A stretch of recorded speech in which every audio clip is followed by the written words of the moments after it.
Sobriety is remarkable. Sobriety is hope, and sobriety is future. Sobriety is the gift of life.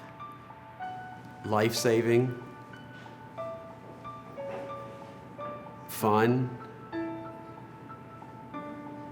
and interesting. It's like springtime. I don't know how it is. You gotta have a lot of patience and hope. Sobriety is victory. Sobriety is overcoming. Sobriety is fulfilling. Sobriety is refreshing. Sobriety is safe, it's positive, and it's real.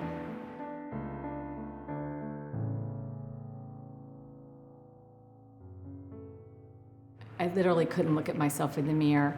I couldn't face my children. I couldn't face my husband. I couldn't face my friends. I was living a lie. I was taking money out of our business to keep up my habit. I had to have a lot just to function. There was no getting a buzz anymore.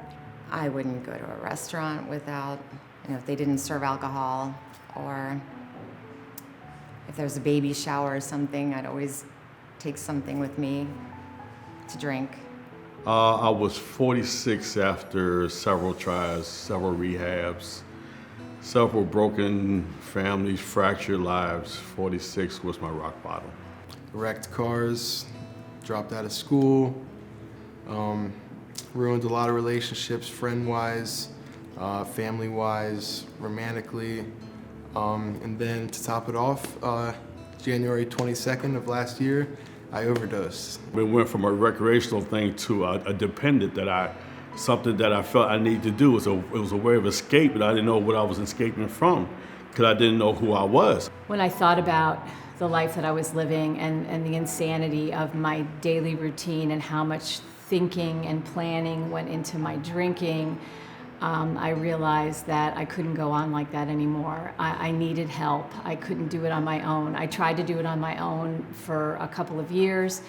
I quit drinking for a few months and think I was better and pick back up and pick up right where I left off and go into a 5-day binge. I just wanted to stop hurting my mom.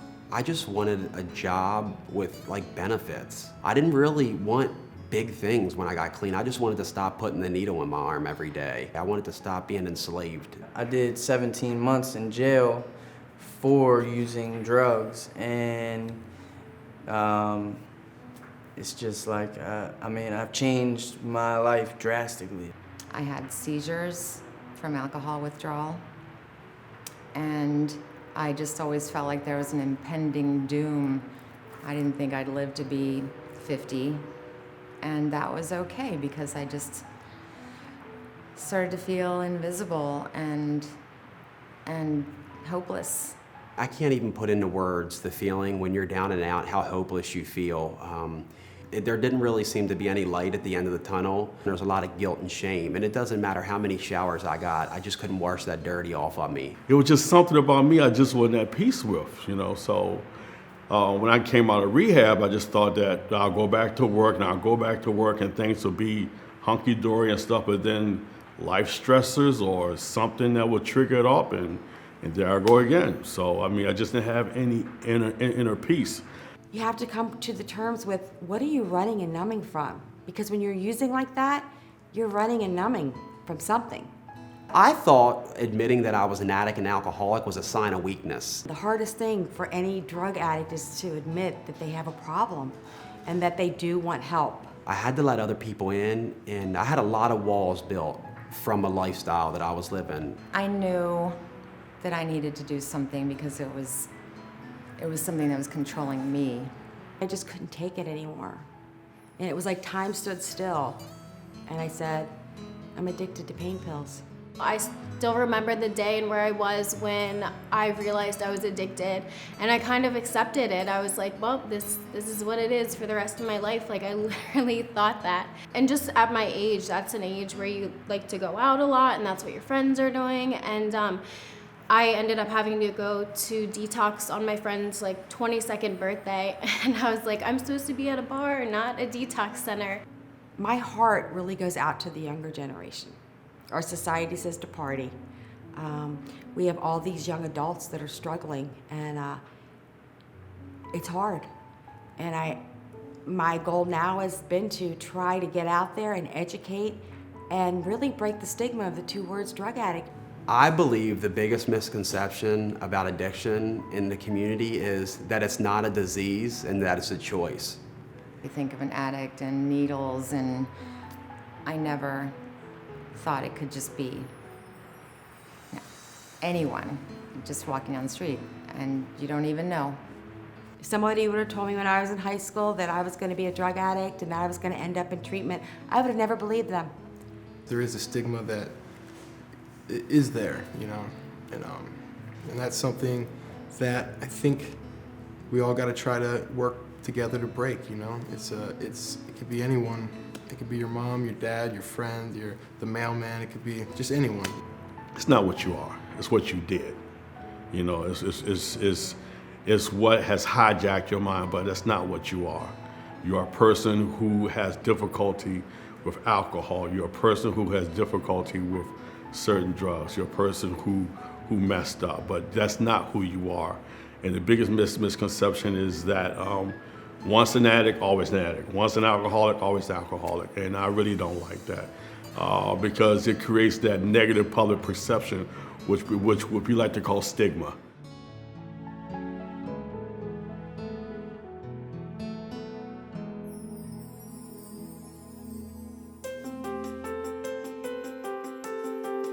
I've had, healing moments and painful moments along this year, and the only thing that I did correct was not pick up a drug, not pick up opiates.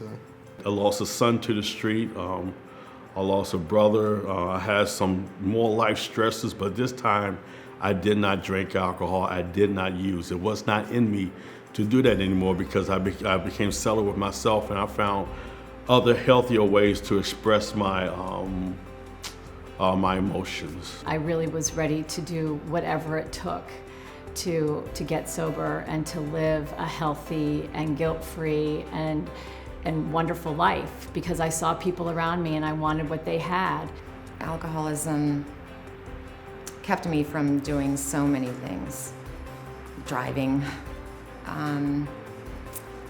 just being present, being present for my children, for my family, for my friends. I was there physically a lot, but I wasn't there like mentally, spiritually, emotionally, and I think that's definitely the best part. I got to see my sister have her baby, and that was really special to be invited to something like that and just really, take in all the emotion. I've been able to see my niece and nephews again and actually be there and remember like what we talked about and just talk to my grandparents, people that I took for granted. Finding recovery was the hardest thing I've ever done in my life, but it's the best thing I've ever done. It's almost like I have been, I don't want to use the word reborn, but I'm present now. I'm truly here. I'm enjoying my life. I'm enjoying little things. I like to get up and go. I am not a slave to my pills anymore. Every day, like take it one day at a time, and if you keep going and going, like your sobriety, like time gets longer and longer. I have a lot of things that I could accomplish in life. It was amazing how after 2 weeks, I guess, my mind started to clear, and I actually felt like a regular person. I don't want to say normal because I didn't know what normal was.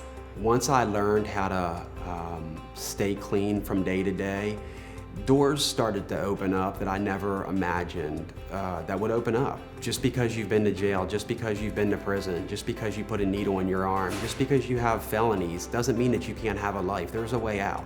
If you're out there and you're suffering, there's help, there's hope. If you want it, reach out.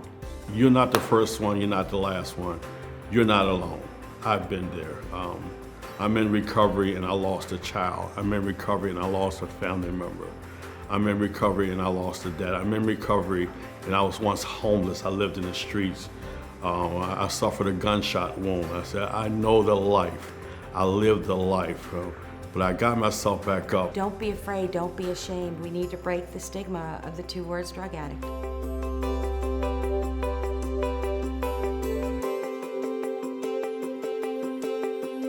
My name is Connor, and this is the face of recovery. My name is Carlton Hill. If this is the face of a recovery addict. I am Pam, and this is the face of a recovering addict. My name's Dylan, and this is the face of a recovering addict. My name is Nicole, and this is the face of an addict in recovery.